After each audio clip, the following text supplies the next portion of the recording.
어려서부터 교회 학교에서 말씀을 가지고 양육받은 이들에게 이러한 질문을 하면 주저하지 않고 답을 합니다. 믿음의 조상은 누굴까요? 믿음의 선조는 누굴까요? 그러면 아브라함이요 라고 얘기를 합니다. 사실 아브라함은 아시고 저는 이신데 저의 선조가 될 리가 없는데 우리는 주저하지 않고 믿음의 조상, 믿음의 선조 그러면 아브라함을 얘기를 합니다. 그런데 면밀히 아브라함의 생애를 보면은 믿음의 조상이라고 말하기에는 순간순간마다 허점이 너무 많았습니다.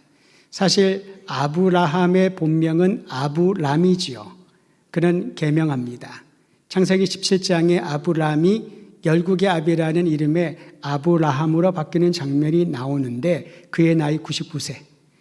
사실 99세라고 하면은 지금도 그러합니다만은 예전에 오래 사셨다 하더라도 고령의 나이 아니겠습니까? 99년간 내가 가져온 부모가 준 이름을 바꾼다는 것 쉬운 결정은 아니지만 하나님께서 아브람을 아브라함으로 바꾸어 주셨습니다. 그때로부터 또 다른 새로운 세계가 열리게 되지요. 성경에서 아브람의 이름이 처음 나오는 것은 창세기 11장 26절입니다. 근데 거기에서 주인공은 아브람이 아니라 아브람의 아버지 데라가 먼저 나옵니다. 데라의 족보를 얘기를 하면서 그의 세 아들 중에 하나가 아브람이었고 이 데라는 갈대아인들이 모여 사는 우르, 당시에 번영했던 도시 우르에 살고 있다가 가족들을 데리고 가나안 땅으로 이주하려고 옮겨갔다 그렇게 나옵니다. 그런데 이 데라가 이 가족이 아주 간략하게 족보가 나와 있습니다만은 가정적으로 굉장히 불행해 보이는 것 같습니다. 왜냐하면 세 아들 중에 하나였던 하란이라고 하는 아들이 죽습니다. 그리고 아들을 하나 남겨놓는데 롯이라고 하는 아들이에요. 또 다른 아들 아브람은 사라와 결혼을 했지만은 아이가 없었습니다. 고대 근동에서 아이가 없다, 특히 아들을 얻지 못했다라고 하는 것은 그 집안의 수치요, 그 사람에게는 굉장히 불행한 인생처럼 간주되었던 것이지요. 그래서 어떤 방법을 쓰든지 또 다른 부인을 두든지 더 많은 부인을 두든지 이 상속을 이어가려는 혈통을 이어가려는 노력이 있었지요. 근데 성경에 보니까요, 아브람과 사레, 아버지를 잃은 손주 롯을 데리고 데라가 여행을 떠납니다. 또 아들 하나 더 있잖아요. 나홀이라고 하는 아들이 있었는데 그 아들은 따라가지도 않습니다.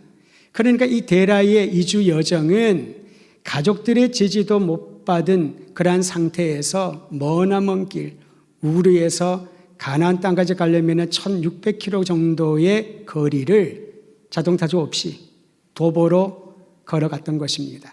근데 더 안타까운 건요, 데라가 중간에 죽습니다. 그러니까 어떤 의지와 상관없이 아브람이 이 여정을 계속할 것인지 아니면 유턴해서 갈대아인들이 살았던 우르로 돌아갈 것인지 결정을 해야 됐던 것입니다. 이게 바로 11장 후반부에 나와 있는 내용이에요. 그리고 이제는 아브람이라고 하는 우리가 믿음의 조상이라고 일컫는 그 사람이 창세기 12장에 등장을 하는데 이 등장에 갑자기 여호와 하나님이 개입을 하십니다. 그리고 아브람에게 말씀을 하시지요. 명령하십니다. 그리고 언약을 주십니다. 이렇게 하면 어떻겠니? 한번 생각해 보아라. 그게 아니었습니다. 무엇을 명령하셨냐면은 아브람아, 너의 고향과 친척과 아비 집을 떠나서 내가 너에게 지시할 땅으로 가라. 명령하셨던 겁니다. 그러면은 싫어요 할 수도 있겠지요. 또는 어떤 분들은 하나님 저한테 좀 시간을 주세요. 생각 좀 해보게. 가끔 그런 이런 일들을 저도 경험을 합니다. 어떤 분들에게 제가 이것 좀 해보면 좋겠습니다. 같이 일을 맡아주세요. 그러면 저한테 목사님 일주일의 시간을 주십시오. 왜요? 기도해보고 결정하겠습니다. 그 말은 저는 기도도 안 해보고 막 맡긴 것처럼 되는 그런 이상한 느낌이 올 때가 있어요. 저도 기도해보고 부탁을 하는 거지요. 그런데 아마도 고민해보겠다는 말을 그렇게 영적으로 표현한 게 아닐까 싶습니다. 기도해보겠습니다. 근데 아브라함은 그런 얘기하지 않습니다. 이어서 하나님이 아브라함에게 언약을 주시는데 이거는 복에 관한 언약입니다. 하나님이 아브라함에게 주셨던 복은 크게 두 종류입니다. 첫 번째는 민족의 복, 너로 큰 민족 이루게 하겠다. 두 번째는 땅의 복입니다. 땅을 너에게 주겠다. 여러분, 나의 후손들이, 내 이름으로 나오는 모든 후손들이 큰 민족을 이루고 넉넉하고 풍요로운 땅을 얻게 된다. 이것처럼 큰 복이 어디에 있겠습니까? 아브라함이 그 복을 믿고 갔는지 아니면 그 명령의 강권적인 이끄심에 따라 움직였는지는 우리는 분명히 알 수 없으나 하나님이 먼저 말씀하셨다는 거죠. 아브라함아, 떠나라, 가라. 내가 너를 큰 민족 이루게 하겠다. 내가 너에게 땅을 주겠다. 그리고 더 기가 막히고 놀라운 복은요, 그 다음에 나와 있습니다. 내가 너를 복이 되게 할지라. 창세기 12장 2절 하반절. 복이 되게 할지라, 다른 말로 복의 근원이 되게 할지라. 여러분, 큰 민족 이룬 것도 감사하고요, 땅을 주신 것도 감사한데 이것과 비교할 수 없는 복. 너로 하여금 복의 근원이 되게 하겠다. 네가 만나는 사람이 복을 얻을 것이다. 네가 발걸음이 닿는 곳이 복되게 될 것이다. 네 손이 닿는 그 모든 일이 복되게 할 것이다. 아브라함이 주신 하나님의 약속이지요. 얼마나 가슴이 뛰고 행복했을까요? 그리고 아브라함이 계속해서 하나님의 명령을 따라 가나안 땅에 도착을 하자마자 하나님의 말씀이 다시 한번 그에게 마치 재확인시켜 주는 것처럼 임했습니다. 두 번째 임한 거죠. 12장 7절 상반절에 보면 주님 말씀하십니다. 가나안 땅 세겜에 이른 아브라함에게, 아브라함아, 내가 이 땅을 너 자손에게 주리라. 여러분, 너한테 주겠다는 것도 고마운데 네 자손에게 주리라는 무엇입니까? 끊임없이 계속해서 소유권을 너에게 주겠다. 두 번째 나타나신 하나님께서 아브라함에게 이와 같이 약속해 주셨던 것입니다. 이렇게 두 번에 걸친 하나님의 말씀을 들은 아브라함은 얼마나 감사했는지 그는 그 자리에 제단을 쌓습니다. 그리고 여호와의 이름을 불렀다라고 말합니다. 여러분, 이름을 부른다는 이 행위는요, 인격적인 교제가 시작되었다는 것입니다. 그전에는 그는 들었습니다. 가라 하니 참 고맙게도 그는 갑니다. 하나님의 약속을 그는 마음에 품고 그 기나긴 여정을 아버지 데라가 죽었던 하란에서 가나안 땅 세겜까지는 600km 정도가 되는데 그 길을 갔습니다. 며칠이 걸렸을까요? 수달이 걸릴 수도 있을 것입니다. 그 사이에는 하나님의 다른 말씀을 하지 않으셨습니다. 어쩌면 고민하지 않았을까요? 나에게 지시할 땅으로 가라 하신 그분의 말이 정말일까? 내가 바른 선택을 했을까? 지금이라도 우르로 돌아가는 게 좋지 않을까? 그런 수만 가지의 생각이 하지 않았을까요? 그러나 그는 그 땅에, 약속의 땅 가나안 땅 세겜에 도착하자 하나님의 말씀이 마치 내가 너에게 약속한 것 그대로다. 이 땅을 너의 자손에게 주리라. 그때로부터 아브라함은 하나님께 예배를 드리며 인격적인 교제, 친밀한 교제 안에 들어갔다는 겁니다. 아브라함은 자신도 모르는 사이에 믿음이 성장하고 있었던 것이지요. 순종하는 그 순간에 믿음이 갑자기 100% 차오르는 게 아닙니다. 이제 출발이었던 거죠. 얼마나 고민하고 사례가 뭐라고 얘기하지 않았을까요? 여보, 정말 이 길 맞아요? 이거 진짜 우리가 제대로 한 선택이에요? 그 어린 하나밖에 없는 혈육인 롯이 얼마나 칭얼거리면서 작은 아버지 정말 이게 가는 길 맞아요? 그럴 수도 있었지 않았을까요? 그러나 아브라함은 그 과정을 통하여 자신도 모르게 믿음을 성장시켜 주시는 하나님의 은혜를 경험했던 것이지요. 자, 이 정도 되면은 믿음이 계속해서 성장해야 되는데 그 이후에 보여준 아브라함의 행동을 보면은 다소 실망스러운 부분들이 있습니다. 가나안 땅에 기근이 찾아왔답니다. 기근을 피해서 가족들을 다 데리고 애굽으로 내려갔습니다. 그때에 아브라함의 나이보다 사례가 10살 정도 적었으니까요. 아브라함이 75세에서 80세 전이었을 거예요. 사례는 60대 중후반의 여인이었을 겁니다. 그런데 그 아내가 얼마나 아름다웠든지 아브라함이 걱정을 합니다. 내 아내의 미모 때문에 사람들이 우리를 해코지하면 어떡하나? 내 목숨을 앗아가면 어떡하나? 그래서 사람들에게 아내가 아니라 누이라고 속이는 그런 실망스러운 행동을 하게 되지요. 혹시 여러분 예배드리는 분들 중에서 60대 중후반에 계신 여성들이 있다면 용기를 얻으시길 바랍니다. 여전히 매력적이라는 거죠. 사례가 그랬던 것 같습니다. 그런데 여러분, 이런 실망 가운데서도 하나님께서는 그의 실수를 책망을 하거나 그것 때문에 주님의 약속을 거두어 가지 않았습니다. 또 다른 실망스러운 행동은 이어서 나옵니다. 이제 아브라함의 재산이 많아지자 아브라함의 목자들과 조카 롯의 목자들이 다투기 시작을 합니다. 사실 먹을 것이 없을 때는 콩 한 쪽도 나누어 먹는, 아플 때는 그 아픔을 함께 공유하는 그런 따뜻한 정이 있었지만은 정작 넉넉해지고 풍요로워지자 다투기 시작을 합니다. 왜 그랬을까요?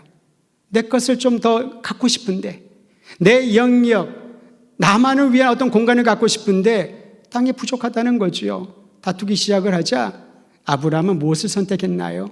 분립을 선택합니다. 롯에게 선택권을 주지요. 여기까지만 보면 아브라함이 참 대인배처럼 보입니다. 실제로 그의 결정에 하나님이 복을 주셔서 그의 발걸음이 닿는 동서남북 어디로 가든지 그 땅을 주겠다라고 약속은 하시지요. 근데 저는 이 대목을 묵상을 하면서 만약에 아브라함이 롯에게 네가 가고 싶은 곳, 살고 싶은 곳을 선택하라 말하지 않고 오히려 다른 지혜로운 방법을 찾았더라면 그 목자들끼리의 다툼을 함께 화목으로 바꿀 수 있는 그러한 기회가 있었더라면 최소한 롯이 소돔이라고 하는 타락하고 그러한 멸망받을 만한 땅으로 가지는 않았지 않았을까. 아쉬운 대목이 있는 그러한 사건이었습니다. 그럼에도 불구하고 하나님께서는 아브라함에게 주신 언약을 거두어가지 않으십니다. 그를 이제 헤브론이라는 곳으로 옮깁니다. 그곳에 하나님이 아브라함에게 또다시 나타나십니다. 아브라함이 주님 제발 좀 나타나 주세요. 말씀해 주세요. 그렇게 강청해서가 아니라 하나님이 주도하시면서 아브라함을 이끌어 가시는 거지요. 그리고 헤브론에 도착하여 그에게 말씀하신 하나님 앞에 아브라함은 다시 그분을 위한 제단을 쌓았습니다. 예배가 삶이 되어지기 시작했던 거지요. 가는 곳곳마다 다른 곳에 갔을 때에 제단을 쌓습니다. 예배를 드립니다. 한층 더 믿음이 성장해 보이는 장면이지요. 바로 이때에 창세기 15장이 등장을 합니다.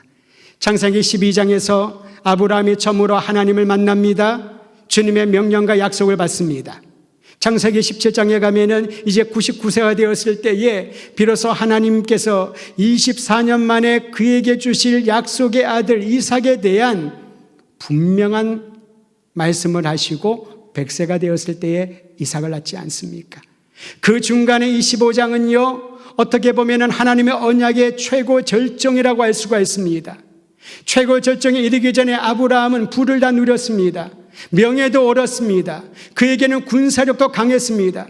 그 14장에 보면 여러분, 그가 집에서 양육하던 훈련시켰던 318명을 데리고 조카 롯이 다른 왕들에 의해서 포로가 되었을 때 구출하지 않습니까? 돌아온 그 길에서 살레망 멜기세덱이라고 하는 이에게 축복을 받습니다. 영적으로도 물적으로도 그리고 모든 사회적인 지위와 명성을 최고로 가지고 있을 바로 그때에 창세기 15장의 말씀이 우리에게 주는 의미가 있다는 거죠. 성경에 보면은 선주를 생각하면은 넘어질까 조심하라는 말씀이 있지요. 사실 인간적으로 아브라함은 하나님이 아들을 주지 않으시는 거 그거 하나 빼고는 모든 것을 다 가졌던 그런 사람이었습니다. 그런데 하나님의 계획은 그에게 명성을 주고 경제력을 주고 군사력을 주고 사람들로부터 높임을 받는 것에 있지 않았습니다. 여호와의 말씀이 최고의 명성을 지니고 있던 아브라함에게 임했다라고 성경은 말합니다.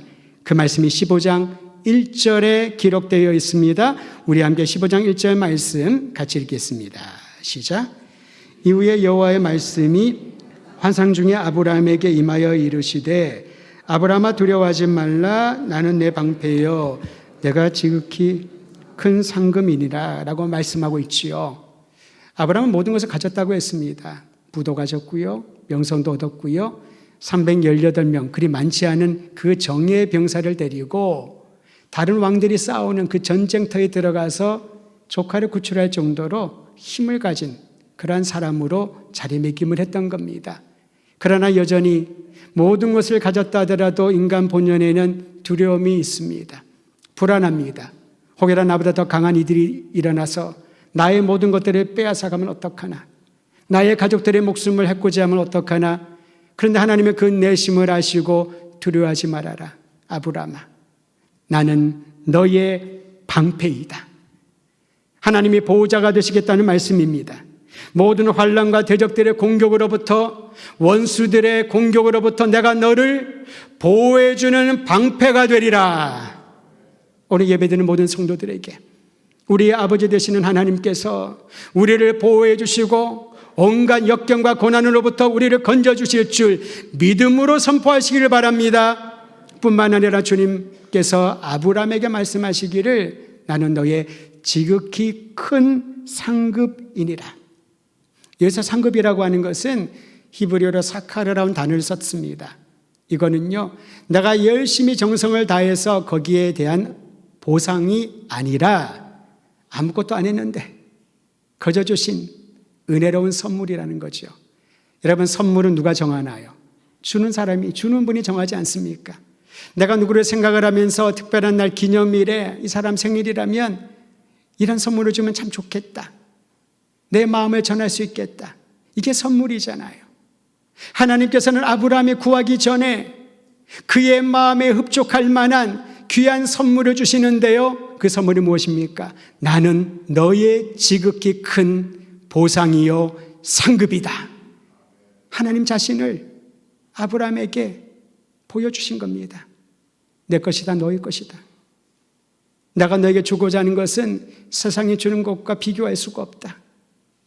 아브라함에게 주신 이 약속이 오늘 이 아침에 예배드린 모든 성도들에게 동일하게 주어짐을 믿음으로 선포하시기를 바랍니다.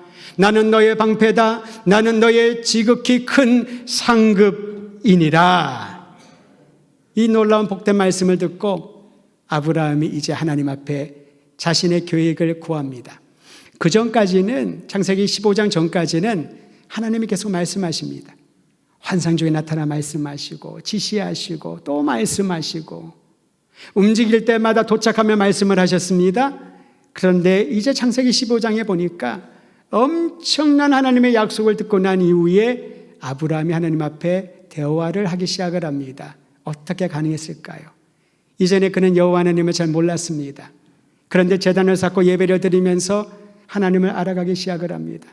이분이 나의 창조주시구나. 이분이 나를 갈대아 우르에서 건져내신 분이시구나. 그 여정의 아버지를 잃고 혼미한 상태도 있었지만은 그 고난의 여정 가운데 이분이 나를 끝까지 인도하실 나의 주님이시구나. 예배를 드리면서 하나님에 대한 신뢰가 쌓이게 되고 그 신뢰는 하나님 앞에 대화할 수 있는 영적인 성장까지 이르게 되는 것이지요. 저는 이런 아름다운 경험을 우리 모두가 하게 되기를 간절히 소망합니다. 어떤 계획을 하나님께 아뢰었을까요? 15장 2절과 3절입니다. 같이 읽도록 하지요. 시작. 아브라함이 이르되 주 여호와여 무엇을 내게 주시려 하나이까? 나는 자식이 없사오니 나의 상속자는 이 다메섹 사람 엘리에셀이니이다. 아브라함이 또 이르되 주께서 내게 씨를 주지 아니하셨으니 내 집에서 길린 자가 내 상속자가 될 것이니이다. 아멘. 우리는 이렇게 평이하게 2절과 3절 말씀을, 아브라함이 하나님께 아뢰었던 말씀을 읽었습니다. 그런데 여러분, 어떠한 마음으로 읽는 자에 따라서 이 말씀을 다른 느낌을 가지고 읽을 수가 있죠. 만약에 아브라함이 하나님, 저에게 말씀하셨잖아요. 큰 민족을 이루어 주겠다고. 하나님 약속하셨잖아요. 나에게 그 땅을 차지할 수 있는 후손을 주시겠다고. 그런데 저는 아들이 없습니다. 그러면서 그 마음으로 하나님 앞에, 하나님 이럴 수 있나요? 자식이 없어요. 하나님이 나에게 씨를 주지 않았으니 내가 어떻게 이 모든 것들을 상속할 사람이 어디에 있습니까? 따지듯이. 그런데 아브라함은 그러지 않았을 겁니다. 아브라함이 이렇게 말합니다. 주여, 무엇을 내게 주시려 하나이까? 이미 본인은 많은 것들을 받았다는 겁니다. 그 은혜에 감격한 마음으로 나름대로 상식적인 선에서 어떻게 보면은 하나님께 또 다른 부담과 질문을 하지 않기 위하여 본인 나름대로 계획을 세웠던 거지요. 하나님이 주신 이 풍요로운 것들을 약속하신 것처럼 후손에게 주려면 아들이 있어야 되는데 자녀가 저는 없습니다. 그래서 제가 계획을 했어요. 우리 집에서 충직하게 나를 오랫동안 섬겨온 엘리에셀을 나의 양자로 삼아서 그를 상속자 삼을게요. 자신의 계획을 하나님 앞에 겸허한 마음으로 아뢰었던 것입니다. 그러자 하나님께서 그에게 말합니다. 나의 뜻은 달라. 하나님의 뜻이 무엇인지 창세기 15장 4절을 통하여 확인합니다. 같이 읽지요. 시작. 여호와의 말씀이 그에게 임하여 이르시되 그 사람이 네 상속자가 아니라 네 몸에서 날 자가 네 상속자가 되리라 하시고, 즉 너와 너의 아내 사레의 사이에서 아들이 태어날 것인데 그가 너의 상속자가 되리라. 아브라함의 계획은 완벽해 보였습니다. 그의 경험이었습니다. 본인의 몸을 알지요. 아내 사레의 모습을 압니다. 외적으로는 여전히 아름다우나 그의 태는 이미 다쳤던 것이요. 이런 불가능한 상황 가운데서 내가 이런 계획을 세우는 것이 마땅하다. 그는 고민하면서 최상의 계획을 세웠으나 하나님의 뜻은 사람의 계획과 전혀 달랐던 것입니다. 그리고 하나님께서는 그 뜻을 아브라함이 믿을 수 있도록 그를 데리고 밖으로 나갑니다. 마치 산책을 하면서 밤하늘의 별들을 보여주듯이 아브라함아 보아라, 하늘의 별들은 네가 헤아릴 수 있냐? 너의 자손이 이 하늘의 별처럼 헤아릴 수 없을 정도로 많아질 것이다. 인간적인, 상식적인, 논리적인 모든 사람들이 수긍할 만한 계획을 세웠지만 하나님께서는 인간의 계획이 아닌 하나님의 뜻이 이루어지기를 원하셨고 아브라함에게 그것을 믿으라고 요청했던 것입니다. 그러자 아브라함이 하나님의 언약을 믿었습니다. 자신의 계획을 내려놓고 하나님의 뜻을 믿기로 작정을 합니다. 이 믿음을 보시고 성경은 뭐하러 얘기합니까? 여호와 보시기에 의롭다 칭하였다. 의롭다 칭하였다.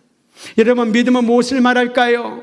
하나님이 우리에게 주신 선물이요, 그 믿음을 가진 자들, 하나님의 언약에 대한 믿음을 가진 자들을 하나님은 의롭다, 의인이라 칭하여 주신다는 것입니다. 나의 노력이 아니라는 거지요. 이제 아브라함의 믿음은 더 원숙해진 것처럼 보입니다. 근데 여러분, 여기서 끝이 아니었습니다. 또 다른 방식으로 하나님의 뜻을 거슬리는 사람의 계획들이 등장을 합니다. 이 계획에 아브라함이 세운 계획은 아니었지만은 그 역시 그 계획에 동참을 하게 되죠. 어떤 일이 나옵니까? 우리가 읽지 않았습니다만 창세기 16장에 아브라함의 아내 사레가 가만히 보니까 아무래도 하나님의 말씀처럼 그 언약이 이루어질 것처럼 보이지 않았던 거죠. 그래서 남편 아브라함을 쫄릅니다. 나의 여종 하갈이 있으니 그에게로 들어가서 아들을 얻게 하라. 그럼 아브라함이 어떻게 됐을까요? 하나님이 나의 약속하셨어. 안 돼. 그래서는 안 돼. 그런데 사레의 강력한 요청에 아브라함은 또다시 하나님의 뜻을 뒤로하고 인간의 계획을 선택하게 되는 것입니다. 믿음이 있다라고 봤는데, 믿음이 원숙한 지경에 이르렀다고 우리는 생각을 했는데, 분명히 믿음의 조상이라고 해도 무리가 없을 정도의 수준까지 올랐다고 생각을 하는데, 사람의 말에, 주변의 환경에 또다시 아브라함은 하나님의 뜻보다 사람의 계획에 발을 내딛게 되는 것이지요. 사랑하는 성도 여러분, 이것이 우리의 믿음의 현주소가 아닐까 싶습니다. 그러기에 하나님의 도우심이 없다면은, 날마다 깨어 근신하며 주님 앞에 엎드려 기도하지 않는다면은, 사람의 소리가 들리고 환경이 바뀌고 그래서 타협하고 변명거리를 만든다 할지라도 하나님의 뜻에 순종하기를 원하는 사람들은 날마다 매 순간마다 사람의 뜻, 자신의 계획을 내려놓는 그러한 훈련을 반복해야 할 것입니다. 그런 면에서 신앙은 자신의 계획을 내려놓고 하나님의 뜻에 순종하는 훈련입니다.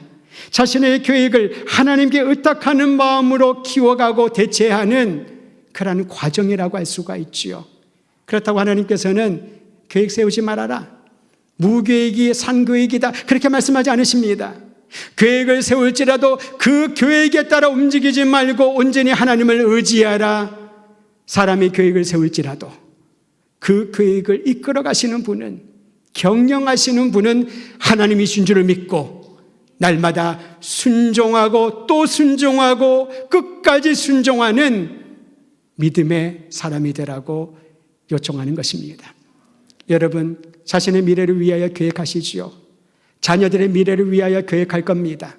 가정의 미래를 위하여, 어떤 일을 위하여 우리는 분명히 계획을 해야 됩니다. 그러나 그 계획이 완벽해 보인다 할지라도 하나님의 뜻을 거스리거나 하나님이 기뻐하시는 일이 아니라면은 과감하게 고민하지 않고 내려놓고 들어갈 수 있는 그러한 믿음의 사람들이 이 시대를 변혁시켜 나갈 것입니다.